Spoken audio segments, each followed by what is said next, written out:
KPK akan panggil semua pemilik ruangan di DPRD DKI yang digeledah.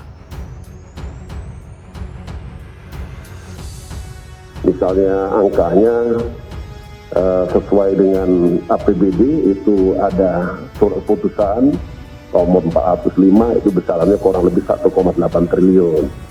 Terus ada berasal surat putusan 1684 itu dari APBD perubahan sebesar 800 miliar. Nah itu semua kita dalami, ya. Oke, Mas. Kemarin viral di sosial media tentang terkuaknya data-data dan bukti-bukti soal adanya dugaan korupsi di wilayah Pemprov DKI Jakarta. Dan sejauh ini KPK kemudian menemukan bukti permulaan yang cukup adanya dugaan perbuatan melawan pada proses pengadaan tanah tersebut, sehingga kemudian diduga timbul kerugian keuangan negara. KPK juga telah menemukan pihak yang dapat bertanggung secara hukum tentang proses penyidikan yang kami lakukan ini, tetapi kami pastikan ketika nanti proses penyidikan itu kami akan menemukan siapa saja yang akan sudah tersangka, konstruksinya, dan juga termasuk kerugian keuangan negara. Hukum sangat mendorong penegak hukum yang dalam hal ini adalah KPK untuk terus bergerak dengan cepat di kasus seperti ini. Komisi Pemberantasan Korupsi juga harus berani untuk menyelidiki lebih dalam dugaan korupsi yang ada di era Gubernur Anies Baswedan pada tahun ini. Setidaknya ada 6 tempat ruang kerja di gedung DPRD DKI Jakarta di lantai 10, 8, 6, 4, 2 dan juga ruang kerja Komisi C DPRD DKI Jakarta. Masuk di sana itu ada ruang staf-stafnya. Kemudian 2020 ini jangan menunggu dulu aduan dari masyarakat baru bisa bergerak. Menurut kami atau saya, celakanya nih jika perkara-perkara korupsi dianggap sebagai delik aduan. Berhenti, ya.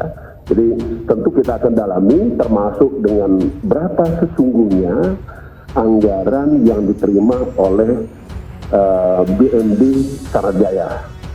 Karena cukup besar yang kami terima. Dan dari penggeledahan ini, tim penyidik KPK mendapatkan beberapa dokumen dan juga bukti elektronik, gitu ya, terkait dengan proses pembahasan dan persetujuan penyertaan modal pada perusahaan daerah SC di DKI Jakarta yang kemudian dipergunakan, ya, di salah satunya dipergunakan untuk pengadaan tanah di Pulau Gebang.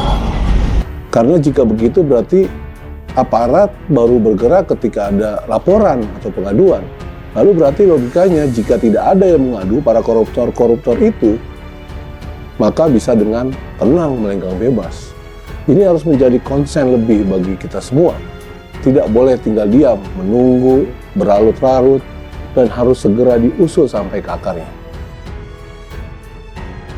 KPK akan panggil semua pemilik ruangan di DPRD DKI yang digeledah.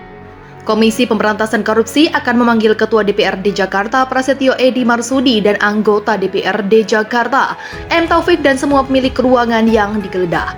Kepala Bagian Pemberitaan KPK Ali Fikri mengatakan pihaknya akan memanggil semua pihak pemilik ruangan yang menyimpan barang bukti sebagai saksi. Siapapun akan kami panggil sebagai saksi untuk kebutuhan nanti. Menerangkan perbuatan dari para tersangka yang ditetapkan, ujar Ali di Gedung Merah Putih KPK Rabu 18 Januari. Menurutnya, tim penyidik KPK akan mempertimbangkan banyak hal sebelum memeriksa seorang saksi. Pertama, apakah seseorang dipanggil saksi itu penting dan bisa menerangkan pengetahuannya dalam rangkaian dugaan perbuatan para tersangka. Tuturnya, kedepannya kata Ali, tim penyidik KPK akan menganalisis hasil penggeledahan dan mengonfirmasi barang bukti. Tempat-tempat yang digeledah dan ditemukan dokumen-dokumen atau barang bukti elektronik itu akan dikonfirmasi, kata dia. Dengan demikian, menurut Ali, KPK bisa memperjelas apa saja yang dilakukan para tersangka dalam perkara tersebut. Sederhananya, saksi diikuti dulu proses yang saat ini sebelum dipanggil. Nanti akan kami informasikan jika KPK memanggil saksi, ucapnya. Ali juga mengaku belum bisa menyebutkan secara spesifik soal bentuk dan di ruangan siapa barang bukti ditemukan. Detailnya akan kami konfirmasi pada proses berikutnya, kami khawatir akan mengganggu penyidikan jika disebutkan, ujar Ali.